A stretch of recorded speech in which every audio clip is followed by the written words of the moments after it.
They say blood is thicker than water, but in the Thornton household, money was the only thing that flowed.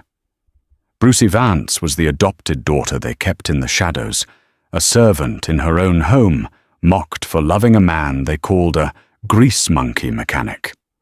On the night of the year's most prestigious engagement party, they didn't just break her heart, they threw her out into the freezing rain like garbage. But the Thorntons made a fatal miscalculation. They didn't know that the beat-up truck in the driveway was a disguise, and the man they ridiculed held the power to destroy their entire legacy in a single signature. Watch until the end to see the most brutal karma ever served cold. The crystal chandelier in the foyer of the Thornton estate cost more than Brucie Vance would likely earn in a lifetime, or at least that was what her stepmother, Beatrice Thornton, reminded her of every single morning. "Brucie, if I see a single streak on this marble, you'll be sleeping in the shed tonight." Beatrice's voice shrilled through the cavernous hallway. Brucie wiped the sweat from her forehead with the back of her hand, her knees aching against the cold stone floor. She was 23 years old, a brilliant student who had finished her law degree online at night, yet here she was, scrubbing floors in the home that was supposed to be her sanctuary. Adopted at age 7, after her parents died in a car crash, Brucie had quickly learned that she wasn't brought in to be a daughter. She was brought in to be a tax write-off and an unpaid maid. "I'm finishing it now, Beatrice," Brucie said, quietly dipping the rag back into the soapy water. "That's Mrs. Thornton to you," Beatrice snapped, stepping over Brucie's legs with her Louboutin heels, clicking aggressively. "Tonight is Tiffany's engagement party to Preston Vanderbilt. The entire elite of New York is coming. The CEO of Goldman Sachs might be there. If you embarrass us, Brucie, I swear I will throw you out on the street with nothing but the rags on your back." Brucie kept her head down. She had heard the threat 1,000 times. But tonight was different. Tonight she had finally gathered the courage to invite her boyfriend, Julian. Julian was everything the Thorntons hated. He was quiet, wore flannel shirts stained with motor oil, and drove a rusted 1998 Ford F-150 that sounded like a dying tractor. Beatrice and her biological daughter Tiffany called him the mechanic. They laughed at his dirt-stained fingernails. But Brucie saw something else. She saw the way he listened to her, the way he supported her late-night studying, and the kindness in his deep green eyes. Speaking of embarrassing, a nasally voice floated down the stairs. Tiffany Thornton descended, wearing a custom-made silk gown that shimmered like liquid silver. She looked like a princess, but Brucie knew she had the soul of a viper. "Is it true, Brucie? Did you actually invite that grease monkey to my engagement party?" Brucie stood up, wringing out the cloth. "Julian is my boyfriend, Tiffany, and Beatrice said I could have a +1 if I finished the preparations." Tiffany laughed, a cruel, tinkling sound. "Mum said that to shut you up. Preston and I are celebrating a merger of 2 dynasties. Do you really think we want a man who smells like gasoline eating our caviar? It's pathetic." "He's not pathetic," Brucie said, her voice trembling slightly. "He works hard. He owns his own shop." "A garage," Tiffany sneered. "He fixes tires, Brucie. My Preston manages hedge funds at BlackRock. There are levels to this world, and you and your mechanic are at the bottom." Beatrice checked her diamond-encrusted watch, a Patek Philippe that Brucie knew cost 40,000 $. "Enough chatter. Brucie, get to the kitchen. The caterers from Le Bernardin are arriving, and I need you to supervise the loading dock. And tell your boyfriend to use the service entrance. If he parks that heap of junk in the front driveway, I'll have it towed." Brucie swallowed her pride, as she always did. "Yes, Mrs. Thornton." She retreated to the kitchen, her heart pounding. She pulled out her cracked iPhone and sent a quick text to Julian. Brucey, they are in a mood. Please be careful tonight. Park round back. I love you. Julian, don't worry, Elle. Tonight is going to be memorable. I promise. Love you. Brucey stared at the phone.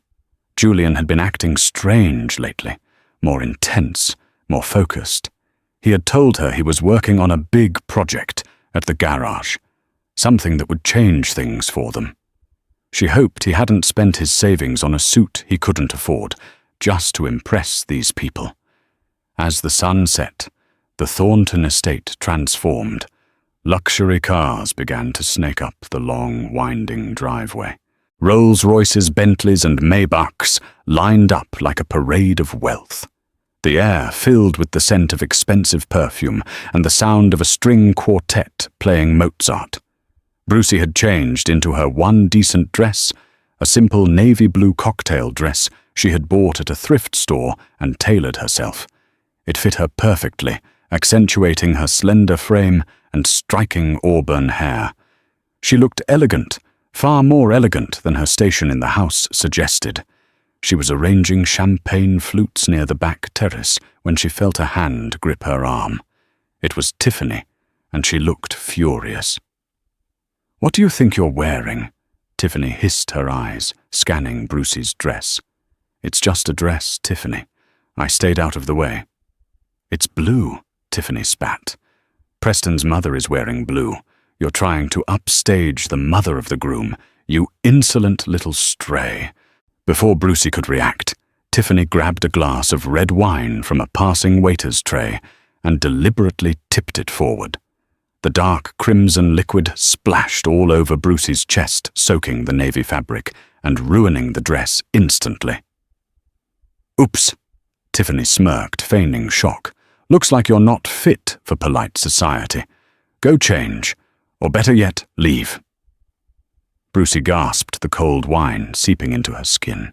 Tears pricked her eyes, but she refused to let them fall. She turned to run toward the servants' quarters, but she froze. Julian was walking through the service gate. He wasn't wearing his usual flannel. He was wearing a tuxedo, and not just any tuxedo. Brucey had an eye for tailoring. The fit was impeccable, the fabric midnight black. But his hair was still a bit messy, and his hands, though scrubbed, still showed the faint, rough texture of a man who worked with tools. He saw the wine on her dress immediately. The smile on his face vanished, replaced by a look of cold, terrifying calm. "Brucey," he said, his voice low. "Who did this? It doesn't matter," Brucey whispered, rushing to him and trying to hide the stain with her arms. "Julian, you look amazing. But we have to go. We can't stay here." "We aren't going anywhere," Julian said, gently, taking her hands. He didn't look at the stain. He looked into her eyes. "You live here. This is your home." "It's not my home," she choked out. "I'm just a guest who overstayed her welcome by 15 years. "Well," Julian said, turning his head to look at the crowded terrace where Beatrice and Tiffany were holding court. "That changes tonight." The party was in full swing. The garden was illuminated by thousands of fairy lights. Waiters moved through the crowd offering hors d'oeuvres topped with truffle shavings.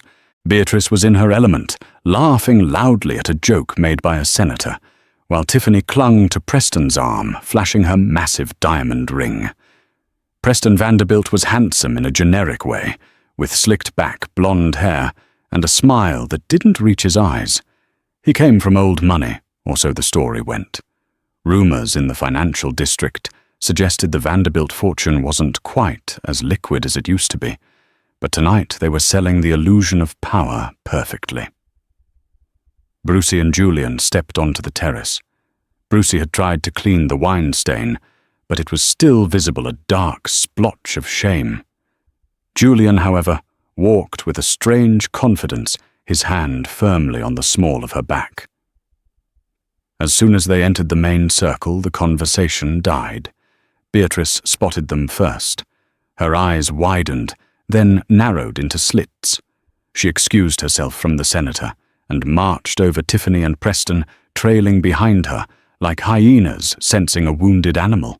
"I thought I told you to use the service entrance," Beatrice hissed, ignoring Julian and glaring at Brucey. "And look at you. You look like a drunkard. Stained clothes at my daughter's engagement. Have you no shame?" "It was an accident," Brucey said softly. "It was clumsy," Tiffany interjected, sipping her champagne. She looked at Julian, looking him up and down with a sneer. "And this must be the mechanic. Nice rental grease boy. Did you have to save up all year to rent that tux for 3 hours?" Preston chuckled, shaking his head. "Tiff, be nice. The working class likes to play dress-up too. It makes them feel important." Julian didn't flinch. He didn't look angry anymore. He looked bored. He reached into his inner pocket. Beatrice flinched as if expecting a weapon, but he only pulled out a pack of cigarettes, cheap ones. He didn't light one, just held the pack.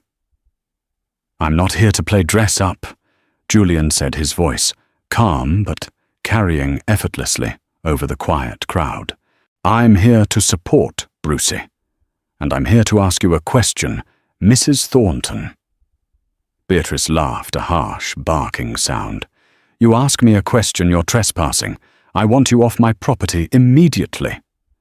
"Actually," Julian continued, ignoring her dismissal, "I wanted to ask about the trust fund." The colour drained from Beatrice's face, so fast she looked like a corpse. The silence that fell over the group was heavy. "What are you talking about?" Beatrice demanded, her voice rising an octave. "Brucey's adoption papers," Julian said. "I did some reading. Brucey's biological father was an inventor. He held patents for industrial drilling technology used by Exxon and Chevron. When he died, those royalties didn't disappear. They went into a trust managed by her adoptive guardians until her 25th birthday, or until she married." Brucey looked at Julian, stunned. "Julian, what are you talking about?" "My parents were poor." "They weren't poor, Brucey. They were humble," Julian said gently. "There's a difference." Beatrice stepped forward, her finger pointing inches from Julian's face. "You listen to me, you gutter rat. You don't know what you're talking about. I took this girl in out of the kindness of my heart. I clothed her. I fed her. You used her," Julian corrected. "And you've been siphoning money from that trust to fund this lifestyle. The cars, this party, Tiffany's ring." He looked at Preston. "I'm guessing the Vanderbilts know about the money. Is that why the merger is so important? Because the Thornton cash flow is about to dry up when Brucey leaves." Preston's face flushed red. "How dare you? I'll have security throw you out." "You're lying!" Tiffany screamed, losing her composure. "Mother, tell him he's lying." Beatrice was shaking. She realized that guests were listening. The senator was watching. The bankers were whispering. She needed to regain control, and she needed to do it violently. "Get out!" Beatrice screamed, pointing to the gate. "Get out of my house! Both of you, Brucey, you ungrateful wretch! I took you in, and you bring this slanderer into my home to humiliate me." "Beatrice, is it true?" Brucey asked, her voice gaining strength. "Is there a trust?" "There is nothing," Beatrice shrieked. "You have nothing. You are nothing. You are a charity case that went bad. Now get out, grab your trash boyfriend, and leave. If you're not off this property in 2 minutes, I'm calling the police and having you arrested for extortion. You heard her?" Preston said, stepping forward aggressively, trying to look tough in front of the crowd. "Beat it, mechanic. Go back to the garage." Julian looked at Preston, then at Beatrice. He smiled a dry, humorless smile. "Fine," Julian said. "We'll leave." He turned to Brucey. "Come on, Elle. You don't want to be here for what happens next, anyway." "Oh, don't worry." Tiffany laughed, waving her hand dismissively. "What happens next is we drink Dom Perignon and forget you ever existed." "Brucey!" Beatrice shouted as Brucey turned to follow Julian. "If you walk out that gate, don't you dare come back. You are disowned. You are cut off. You are homeless." Brucey paused. She looked at the woman she had called mother for 15 years. She looked at the house she had scrubbed and polished. She looked at the luxury she was never allowed to touch. "Goodbye, Beatrice," Brucey said. She took Julian's hand. They walked down the grand marble steps, past the judging eyes of New York's elite, past the shimmering pool, and down the long driveway. As they reached the heavy iron gates, the clouds that had been threatening all day finally broke. Rain began to pour, a cold, torrential downpour. Tiffany's laughter echoed from the terrace. "Look, the rats are getting drowned. Good riddance." Brucey shivered, her wet dress clinging to her. She felt small, defeated, and homeless. They were standing on the side of the road, the mud splashing up onto her legs. "I'm so sorry, Julian." She sobbed, the adrenaline fading. "I ruined everything. She threw me out. I have nowhere to go. I have no money." Julian stopped walking. He turned to her, in the pouring rain water dripping from his hair, ruining the rental tuxedo. But he didn't care. He cupped her face in his hands. "You aren't homeless, Brucey," he said firmly. "I am. You saw her and your truck. We can't live in your truck." Julian looked over her shoulder down the dark road. "I didn't bring the truck tonight." Brucey wiped her eyes. "What?" "I said I didn't bring the truck." Suddenly blinding LED headlights cut through the darkness. A sleek black vehicle rounded the corner. It wasn't a truck. It wasn't a taxi. It was a Rolls-Royce Phantom, extended wheelbase jet, black with chrome rims that gleamed even in the rain. It moved silently like a predator and pulled up right beside them. Brucey stared, her mouth slightly open. "Julian, whose car is that?" The driver's door opened. A man in a pristine grey uniform stepped out holding a large umbrella. He walked around the car ignoring the mud and held the umbrella over Brucey and Julian. "Good evening, Mr. Sterling," the driver said, his voice crisp and British. "I have the documents you requested from the firm. Cravath, Swain and Moore sent them over via courier an hour ago." Brucey froze. "Mr. Sterling." Julian looked at her, his green eyes softening. "I haven't been entirely honest with you, Brucey. My last name isn't Smith. It's Sterling." "Sterling." Brucey's mind raced. "Like Sterling Automotive, the electric car company, the defense contractors." "My father started the company," Julian said. "I took over as CEO 3 years ago. I like fixing cars in my spare time to stay grounded, and to meet people who like me, for me not my bank account." He gestured to the driver, who opened the rear suicide door of the Rolls-Royce. The interior was cream leather and walnut wood, warm and inviting. "Get in, Brucey," Julian said. "We have to go back." "Go back?" Brucey asked, bewildered. "Why?" Julian reached into the car and pulled out a thick leather folder handed to him by the driver. "Because," Julian said, his eyes hardening, as he looked back up the driveway toward the mansion where the party was still raging. "I didn't just bring a car, I brought the foreclosure notice on the Thornton estate." Inside the Rolls-Royce Phantom, the silence was absolute, save for the rhythmic drumming of rain against the reinforced glass. The world outside was a cold, wet blur, but inside the air smelled of rich mahogany and conditioned leather.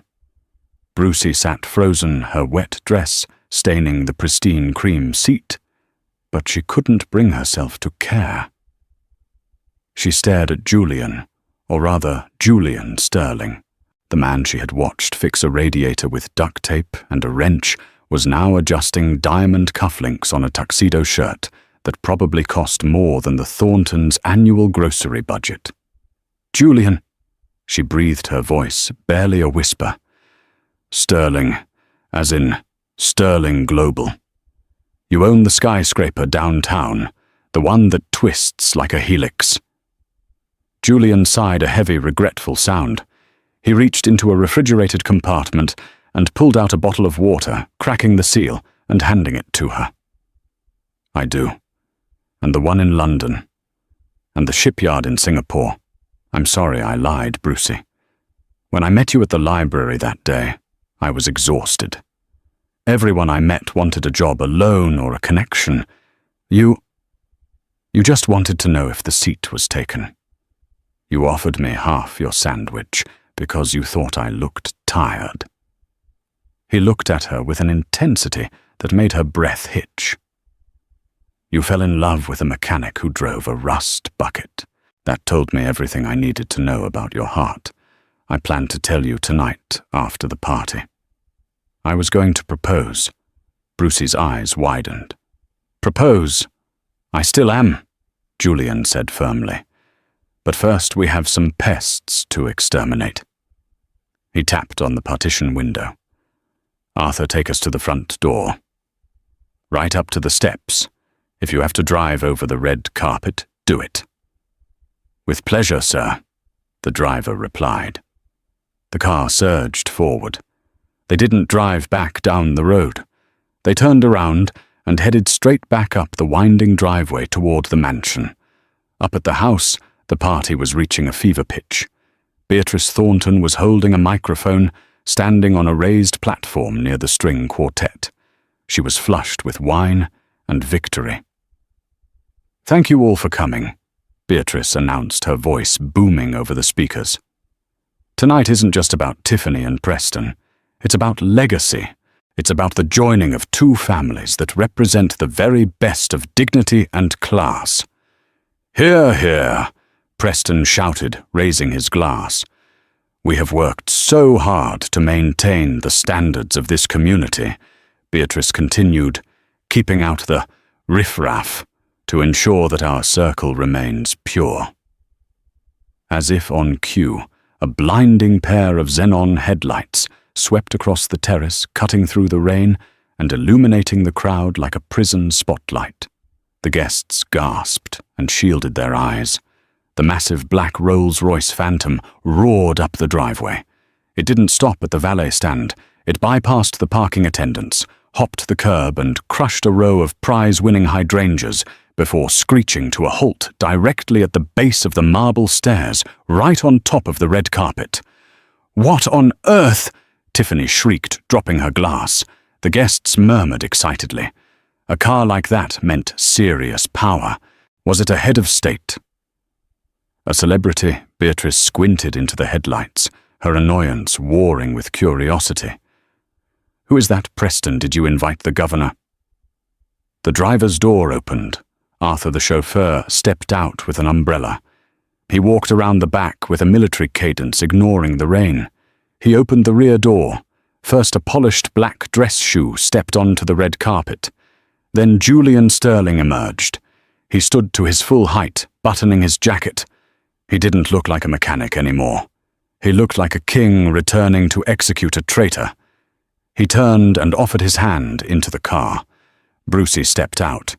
She was still wet, her dress still stained, but with Julian holding her hand and the massive car behind her, she didn't look pathetic. She looked like a survivor. A hush fell over the crowd.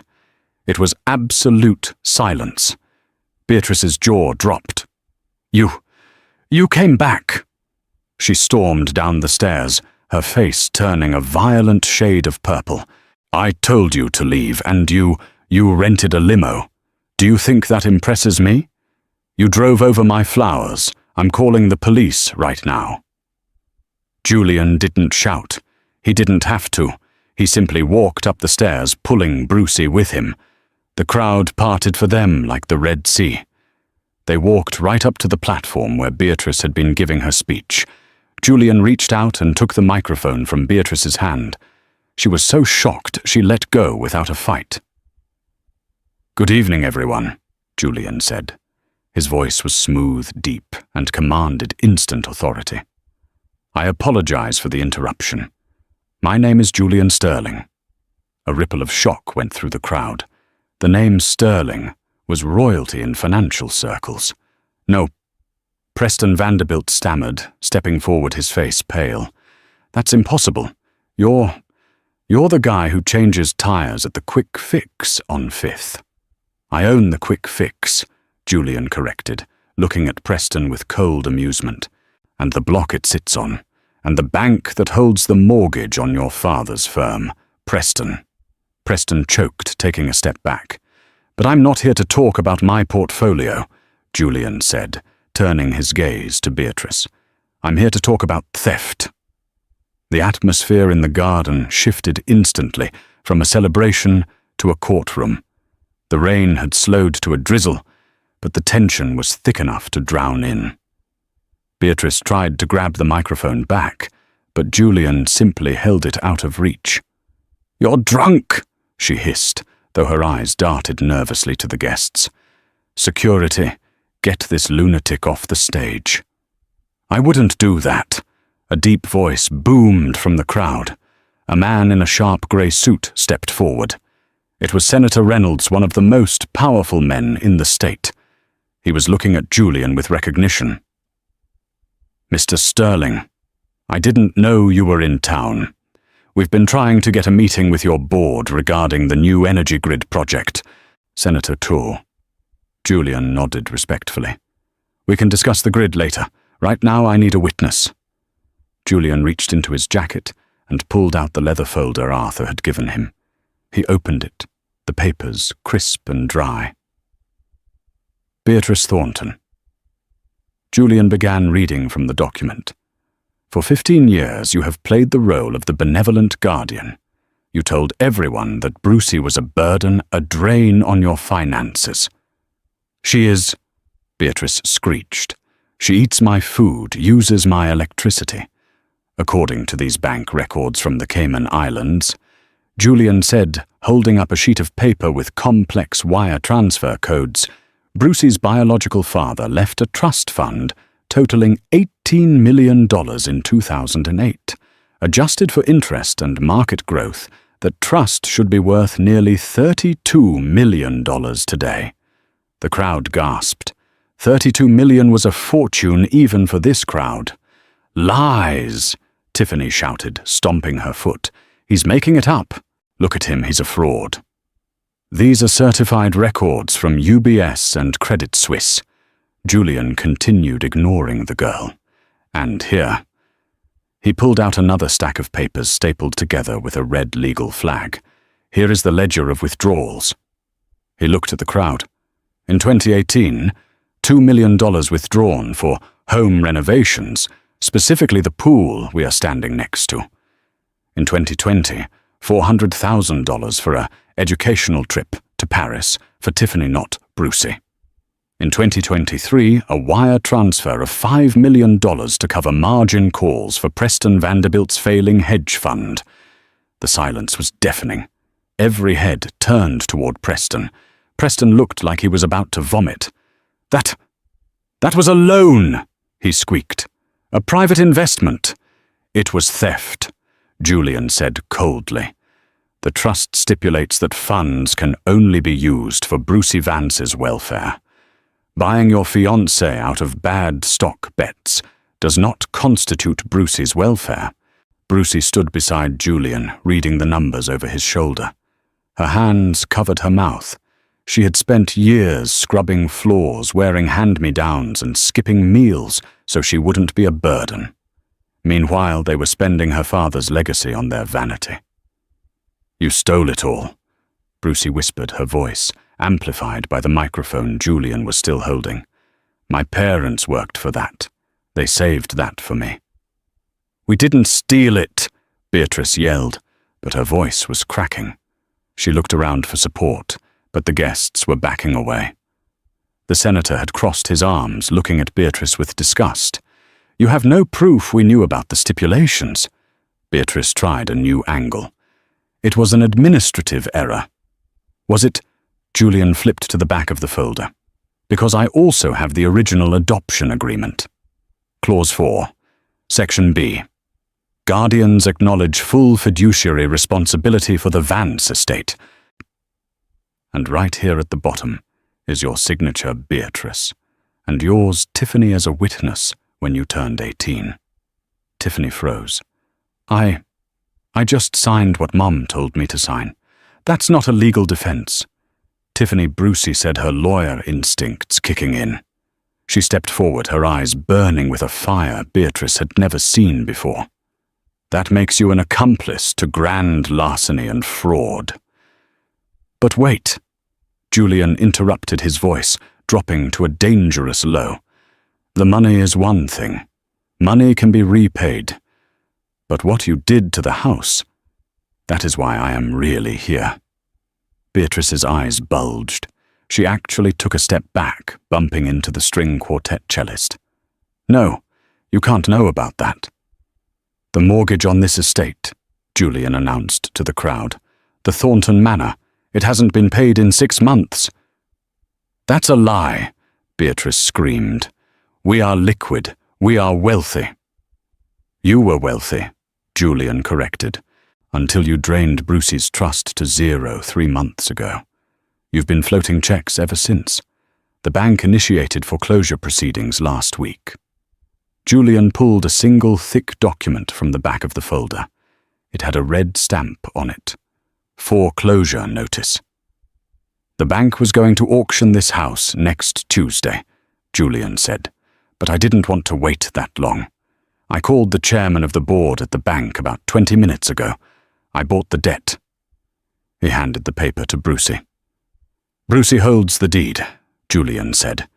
Technically, as of 10 minutes ago, Sterling Global acquired the distressed asset, and I am transferring full ownership to Brucey Vance, effective immediately.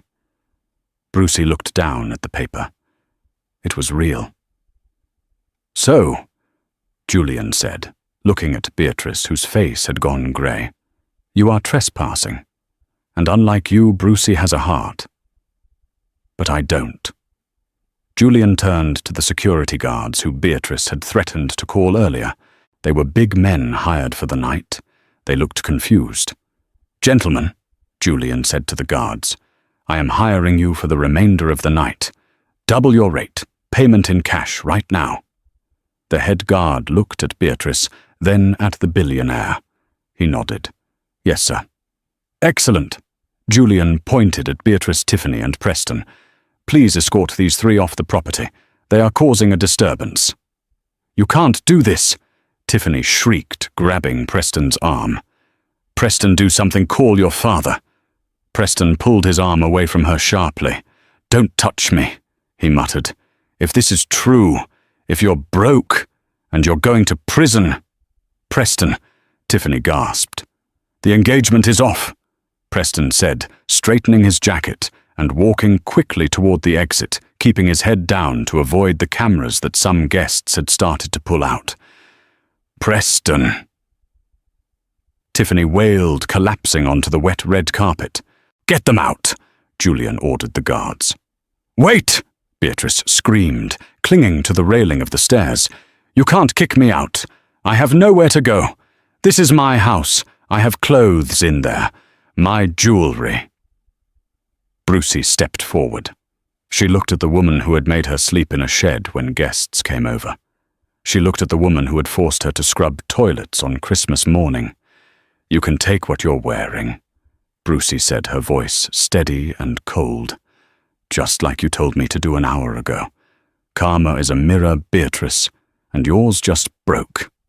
Beatrice opened her mouth to scream, but the security guards grabbed her by the elbows. As they dragged the screaming woman and her sobbing daughter down the driveway, the guests didn't intervene. In fact, the senator began to clap. Slowly, the applause spread. The bankers, the socialites, the people who had ignored Brucey for years, they were clapping. Not out of kindness, perhaps, but out of respect for the brutal efficiency of the takedown. Brucey didn't watch them leave. She turned to Julian. Her legs felt weak. Is it over? She asked. Not quite. Julian said, his face still serious. We took the house. We exposed the theft. But there is one more secret they were hiding. One that I found in the file that you need to see. It's about your parents' car accident. Brucey's blood ran cold. My parents... It was an accident, wasn't it? Julian hesitated, glancing at the driver, Arthur. Let's go inside. You need dry clothes and you need to sit down for this. The grand oak doors of the Thornton estate closed behind them, shutting out the storm and the chaos of the ruined party. The house was quiet now. The string quartet had packed up, the caterers were hurriedly clearing plates while avoiding eye contact, and the guests had fled like rats from a sinking ship. Brucey stood in the foyer, dripping wet, shivering, not from the cold, but from the adrenaline crash. The marble floor she had scrubbed just hours ago was now muddy with footprints, but for the first time in her life, she didn't feel the urge to clean it. Arthur, Julian said to the driver who had followed them in, have the staff bring dry clothes to the study, and tea, strong tea. Yes, sir, Arthur replied, vanishing into the corridors. Julian guided Brucey toward the east wing. This was the forbidden territory. Beatrice's private study was located here, a room Brucey had never been allowed to enter. It was where Beatrice managed the estate, or so she claimed. Why are we going in here? Brucey asked, her teeth chattering slightly. Because the answers are in the safe, Julian said. He stopped in front of the heavy mahogany door. And don't worry about the lock. I had my team run a forensic audit on Beatrice's digital footprint earlier today. She uses the same passcode for everything. He punched a code into the keypad, 714. July 14th. Brucey frowned. That's the day she legally adopted you, Julian finished grimly. She considers it the day she won the lottery. The door clicked open.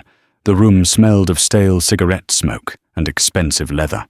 The walls were lined with bookshelves, but the desk was a chaotic mess of papers, evidence of Beatrice's frantic attempts to juggle her debts before the party. Julian walked straight to a large painting of a fox hunt on the wall. He swung it aside to reveal a wall safe. He entered the code again. The heavy steel door swung open. Inside there were stacks of cash velvet jewelry boxes and a thick yellowed envelope sealed with red wax. Julian bypassed the cash and the jewels. He took the envelope. Brucey, he said, turning to her. Sit down. Brucey sank into the leather armchair. She felt a sense of dread pooling in her stomach. What is it? Julian broke the seal. He pulled out a police report, old and brittle, and a series of technical schematics blueprints for a mechanical device. Your father Marcus Vance was a genius, Julian began. He invented a hydraulic stabilizer valve. It's a piece of tech used in deep-sea oil drilling. It prevents blowouts. It saves lives. I remember him drawing at the kitchen table. Brucey whispered, a memory surfacing. He worked for Thornton Industries, Julian said. Beatrice's late husband, Charles, was the CEO, but Charles was cutting corners. He wanted to use cheap materials for the valve. Your father refused. He said it would fail under pressure. He threatened to go to the press and the regulatory boards. Julian handed her a letter. It was handwritten by her father, dated 2 days before he died. Charles I cannot, in good conscience, sign off on this. The alloy is too weak. If you proceed, people will die. I am taking my findings to the Safety Commission on Monday. He never made it to Monday, Brucey said, her voice trembling. The crash was on Sunday night.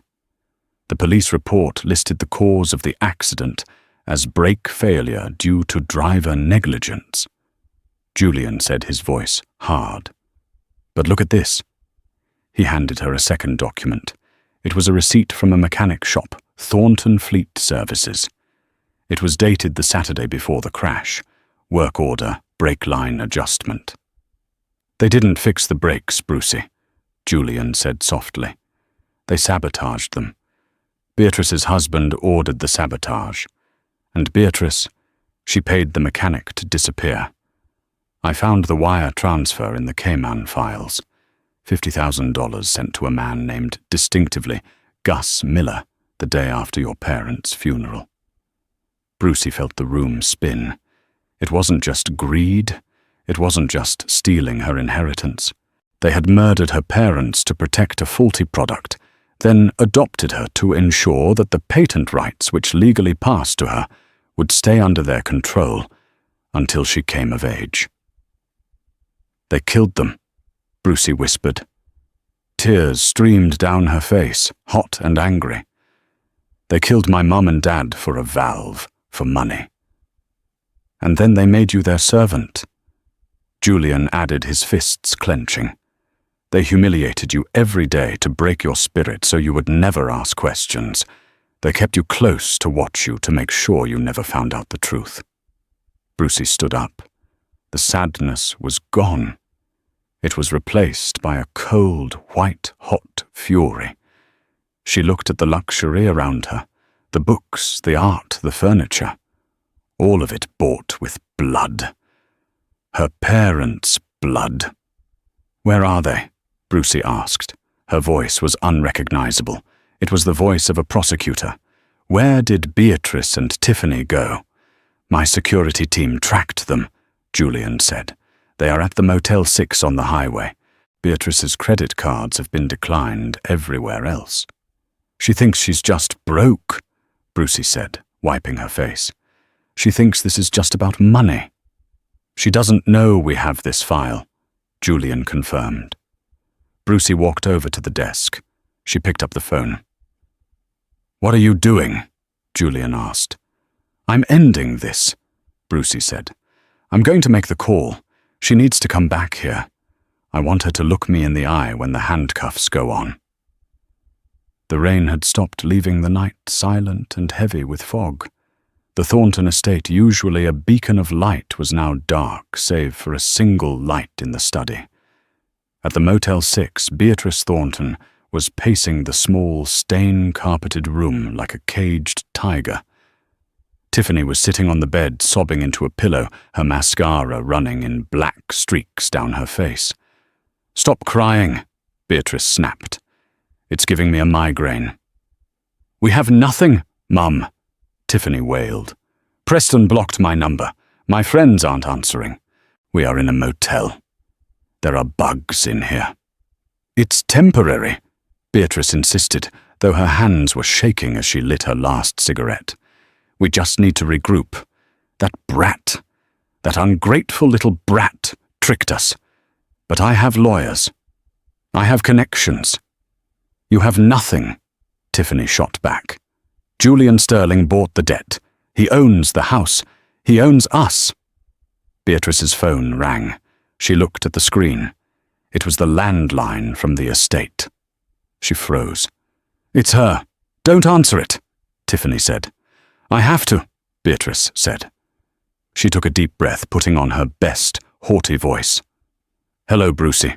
I hope you're calling to apologize. I'm calling to make a deal. Brucey's voice came through cool and detached. Beatrice's eyes lit up. She covered the receiver and whispered to Tiffany, She wants a deal. She's weak. She's scared. What kind of deal? Beatrice asked into the phone. I've been looking through the papers, Brucey lied. There are complications with the transfer of the deed. Julian is being aggressive, but technically, since I was a dependent during the foreclosure notice period, I might have the power to halt the eviction for 30 days. Yes, Beatrice said breathlessly. Yes, of course you do. I've been saying that. You owe us that much after all we did for you. I'm willing to sign a waiver, Brucey said. I'll let you back in the house. We can work out a payment plan for the trust money you spent. I don't want to see you on the street, Beatrice. You're the only mother I've known. Beatrice smirked. Hook, line, and sinker. The girl was too soft. Too stupid. You're a good girl, Brucey, Beatrice crooned. I always knew you had a good heart despite your flaws. We'll come over right now. We can sign the papers tonight. Come to the study, Brucey said. Come alone. Just you and Tiffany. Leave the car at the gate so Julian's security doesn't see you. We'll be there in 20 minutes, Beatrice said and hung up. She turned to Tiffany. Get up. Fix your face. We're going back. Once I'm back inside, I'll find where she keeps that deed, and I'll burn it. I'll make that girl wish she was never born. 30 minutes later, the service door to the mansion creaked open. Beatrice and Tiffany crept into the hallway. They were wet again, their shoes muddy, but Beatrice held her head high. They made their way to the study. The door was ajar. Beatrice pushed it open. Brucey, we're here. Do you have the waiver? Brucey was sitting behind the massive oak desk. She was wearing a dry, crisp white blouse and black trousers, one of Beatrice's own suits that she had taken from the master closet. She looked powerful. Julian was nowhere to be seen. Sit down, Brucey said, gesturing to the two chairs opposite the desk. Don't take that tone with me.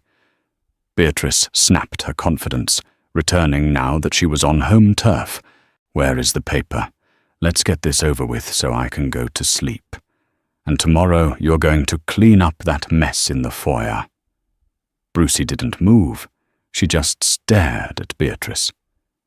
Did you think about them? Think about who? Beatrice scoffed. My parents, Brucey said. Did you think about them when you spent their money? Did you think about them when you looked at me? Beatrice stiffened. I don't know what you're talking about. It was a tragedy. I took you in. Stop lying, Brucey said, her voice rising. She slapped the yellow folder onto the desk. I know about the brakes, Beatrice. I know about the mechanic. Gus Miller. The color drained from Beatrice's face so completely she looked like a wax figure. Tiffany looked confused. Mum, who is Gus Miller? Shut up, Tiffany, Beatrice hissed. She looked at the folder, then at Brucey. Her eyes darted around the room. You can't prove anything. That was 15 years ago. The statute of limitations. There is no statute of limitations on murder, Brucey said. And it's not just murder. It's corporate manslaughter, fraud, embezzlement, and conspiracy. Beatrice lunged. She wasn't a young woman, but desperation gave her speed. She threw herself across the desk, grabbing for the folder. Give me that, you ungrateful little bitch, I'll kill you. Brucey didn't flinch. She didn't have to. From the shadows of the corner, Julian stepped out.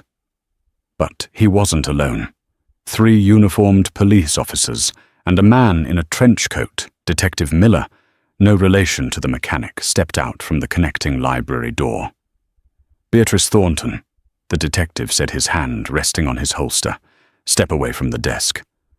Beatrice froze. She looked at the cops, then at Brucey. You set me up.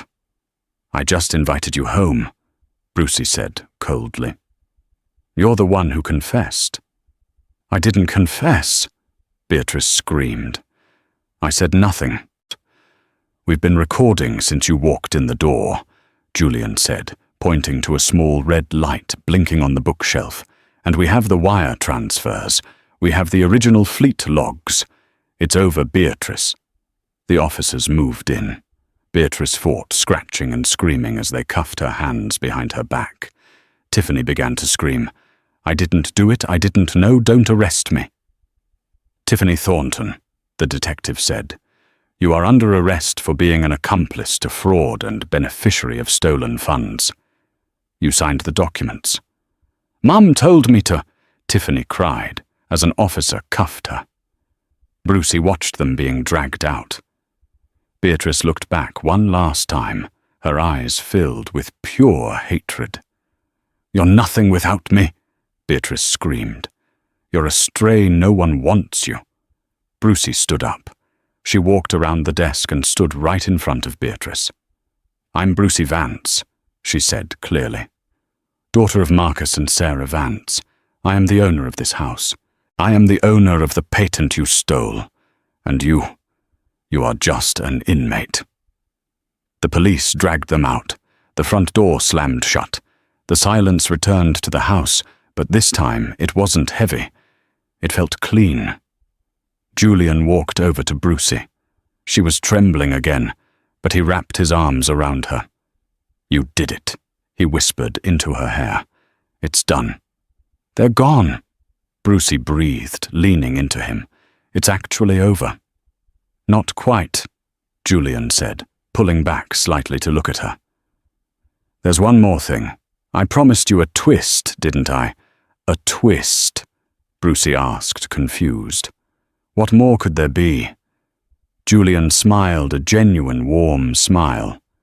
"The patent, your father's stabilizer valve. Beatrice thought she suppressed it, but she was incompetent." "What do you mean?" "When Sterling Global bought the debt on this house, we also did a deep dive into Thornton Industries' archives," Julian explained. "The patent wasn't just sitting there, it was active. But because they never used it, and they never paid the renewal fees properly, it entered the public domain. Or it would have if a certain anonymous benefactor hadn't stepped in 5 years ago to pay the fees and hold it in trust for the rightful heir." Brucie stared at him. No. Julian shook his head. "Not me. I only found out today. It was someone else. Someone who has been watching you for a long time, waiting for you to be free of Beatrice." The library door opened again. An older man walked in. He leaned on a cane, wearing a modest suit. He had kind eyes that looked shockingly familiar. Brucie gasped. Uncle Joe." It was the gardener, the old man who had worked on the Thornton grounds for as long as Brucie could remember, the one who used to sneak her apples when Beatrice sent her to bed without dinner, the one Beatrice treated like dirt. "Hello, Brucie," the old man said, his voice thick with emotion. "I don't understand," Brucie stammered. "Brucie, I'm not a gardener, Brucie," Joe said softly. "My name is Joseph Vance. I'm your father's brother." The flashing lights of the police cruisers faded against the library windows, leaving the room in a heavy, sudden silence. Brucie stood paralyzed, staring at the empty space where her tormentors had stood. The nightmare was over, yet she felt a strange hollowness. "It's finally done," Julian said softly, stepping toward her. "Is it?" Brucie whispered. "They're gone, but I'm still here, in this house, alone." "You are not alone, Brucie." The voice came from the shadows. The library door creaked open, and the old gardener, old Joe, stepped into the light. He wasn't wearing his usual muddy overalls. He wore a modest, clean suit. He stood tall, the stoop of a servant gone. Brucie gasped. "Joe, what are you doing inside?" "My name isn't Joe the gardener," the old man said, his eyes watering. "It's Joseph Vance. I'm your father's brother. I'm your Uncle Brucie." Brucie felt the room spin. "My uncle, but Beatrice said." "Beatrice lied." Joseph cut in, walking forward to take her hands. "When they killed your father, I was just an engineer. I had no money, no power. If I had fought for custody, Beatrice would have buried me and sent you away. So I took the job as the groundskeeper. I stayed close to watch over you, waiting for the day we could prove what she did." Brucie collapsed into his arms, sobbing. For 15 years, the family she craved had been raking leaves right outside her window. "I have one more surprise," Joseph said, pulling back and placing a flash drive on the desk. "Beatrice was too arrogant to understand your father's work. She let the patent for his stabilizer valve lapse into the public domain 5 years ago. She thought it was worthless." Joseph smiled at Julian. "I didn't. I formed a holding company, Vance Technologies, and reclaimed the rights. We license that valve to every major oil rig in the world. Julian looked stunned. You're the CEO of Vance Tech. I tried to acquire your firm last year for $400 million. You turned me down.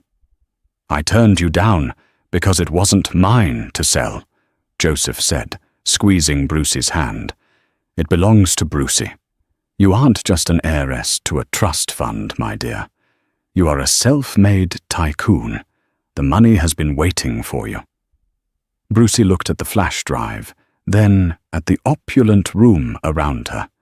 She realized she didn't need the Thorntons, and she certainly didn't need their house. I don't want this place, Brucey said firmly. It's poisoned. Julian, sell it. Bulldoze it. Use the money to start a legal fund for foster kids. Done, Julian smiled. Joseph tactfully tapped his cane. I'll give you two a moment. He winked and slipped out of the room. Julian turned to Brucey. The storm outside had broken, and moonlight filled the room. I had a speech planned, Julian said, reaching into his pocket. But I realized something tonight. I didn't fall in love with the heiress. I fell in love with the girl who offered a stranger half her sandwich. He dropped to one knee, revealing a vintage emerald ring. Brucey Vance, will you marry me? Yes, Brucey whispered, pulling him up for a kiss. Yes. 6 months later, the cameras flashed as Brucey walked down the courthouse steps, looking radiant in a cream suit. Beatrice had been sentenced to life, Tiffany to 5 years. Mrs. Sterling, a reporter shouted. What about the mansion? It's gone, Brucey said into the microphone. The land is now the Marcus and Sarah Vance Public Park. No gates, just open space. She took Julian's hand and they walked to the curb. Waiting for them wasn't a limo, but the restored 1998 Ford F-150. As they drove away, leaving the past in the rearview mirror, the road ahead was wide open. Brucey's story proves that while lies may sprint, the truth runs a marathon. Beatrice thought status gave her the right to be cruel, but she learned that character is the only currency that matters. The Thorntons built a life on sand and blood, and it collapsed. Brucey built hers on resilience and love, and she ended up with the kingdom. Never judge a book by its cover, and never judge a man by the truck he drives. If you enjoyed this story of karma and justice, please hit that like button. It helps the channel so much. What would you do if you found out you were a secret millionaire? Let me know in the comments. Subscribe for more stories, and thanks for watching.